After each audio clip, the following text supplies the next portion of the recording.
প্রধান উপদেষ্টার প্রেস সচিব শফিকুল আলম বলেছেন, অন্তর্বর্তী সরকার তত্ত্বাবধায়ক সরকার নয় যে শুধু নির্বাচন দিয়ে চলে যাবে।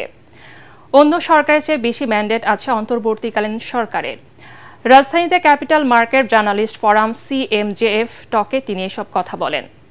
নির্বাচন নিয়ে সরকার বিদেশি কোনো চাপে নেই জানিয়ে প্রেস সচিব বলেন, যথাসময়ে আওয়ামী লীগের বিচার সংস্কার ও নির্বাচন হবে। অভিযোগ করেন, বিগত সময় কেন্দ্রীয় ব্যাংকের গভর্নরকে কাজ করতে দেয়া হয়নি, যে কারণে ৯/৬ পলিসির মতো ক্ষতিকর নীতি প্রণয়ন করা হয়েছিল।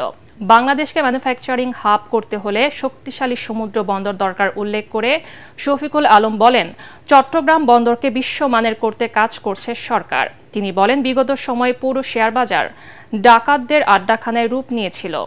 পুঁজিবাজারকে বিশ্বমানের করতে এবং কোনো গোষ্ঠীকে সুবিধা না দিতে বিদেশি বিশেষজ্ঞ দিয়ে এ খাত পুনর্গঠন করা হবে বলে জানান প্রধান উপদেষ্টার প্রেস সচিব। কোনো চাপে নাই।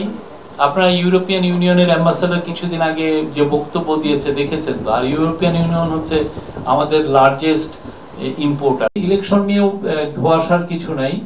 কালকে স্যার বারবার বলেছেন উনি এক কথার মানুষ এবং উনি ইলেকশনটা জুন 30, 2026-এর মধ্যেই দিবেন। ইন্টারিম গভর্নমেন্টের কাজের মধ্যে ইকোনমিক রিফর্ম, মানে রিফর্মটা একটা বড় একটা পার্ট। আপনাদের ওনার 3টা কাজ, একটা হচ্ছে সংস্কার মানে রিফর্ম, নির্বাচন, আর একটা হচ্ছে